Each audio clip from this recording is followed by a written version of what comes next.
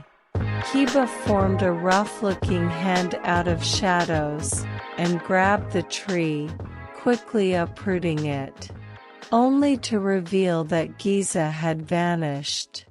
Stupid ninja crap, Lu swore under his breath. Ahem. The two of them turned around and saw Giza standing on top of a tree, looking down at them. Lu teleported to and tried to punch him in the face, only for Giza to tilt his head and dodge, before spitting in his eyes. Ah, fuck! Lu hissed in pain and disgust as he fell backward. Giza was about to jump down off the tree, but he just managed to stop himself as a shadow spear rushed and nearly stabbed him. At the same time, Kiba flew up to him and was in Giza's face before he knew it, ready to land a heavy blow. Before Giza spits in her eyes, blinding her, and causing her punch to stall, allowing Giza to duck under it and fall out of the tree, vanishing between them. Curses! Kiba cried. Fine then.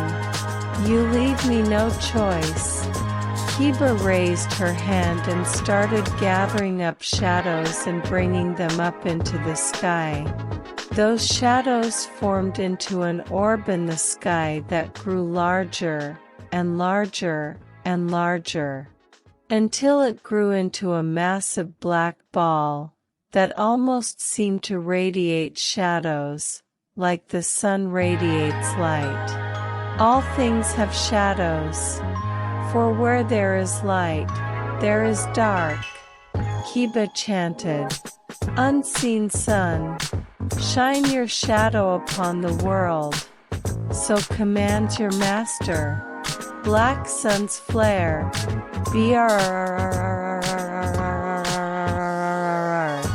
The black sun roared as black beams of shadows shot out of it and started curving around, smashing into everything around them. Giza was forced to dodge the beams as they smashed into every tree around him, destroying all the cover around him, as well as the whole forest. Whoa! Lu was forced to teleport away to avoid getting hit. Every tree was swept away, boulders were shattered, and the ground shook from the might of her attack. And only when the entire forest around them was decimated and laid bare, did Kiba's attack start to fade out. The beams vanished, and the black sun she'd made quickly began to shrink into nothing. Ugh! Kiba groaned as she clutched her head and stomach as she fell to the ground, onto her knees. Using such a powerful attack had massively cut into her blood banks, making her much, much weaker. And then, the moment she started to try and get into her feet, Giza kicked her in the face, forcing her onto her back. Chaos Missile. Lu had teleported back in and shot a tree-sized energy bolt at Giza, before teleporting over to them, grabbing Kiba and teleporting them away.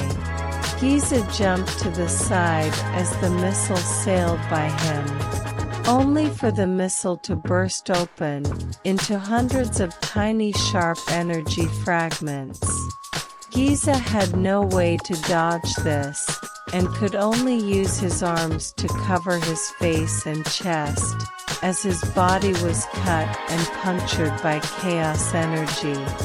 By the end of the attack, Giza's clothes were torn, and he was covered in cuts that were bleeding all over. "Ha! We hit him!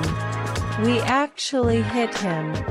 Lu cheered, ignoring how his restrictor rings burned his wrist. That last attack used so much energy it made his head spin, but had been worth it, to finally land a hit on him. "Impressive," Giza said.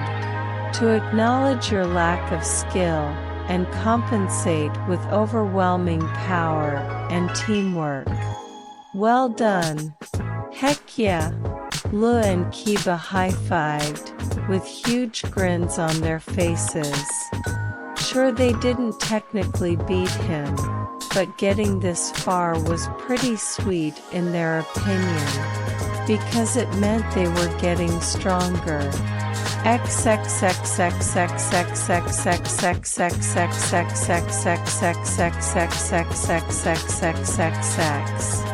"Sir, we have a problem," Chol said as she came to Izuku's desk and showed Izuku a tablet. Izuku looked at the tablet and saw a news article. "The #1 hero of France is coming here. What's so concerning about that?"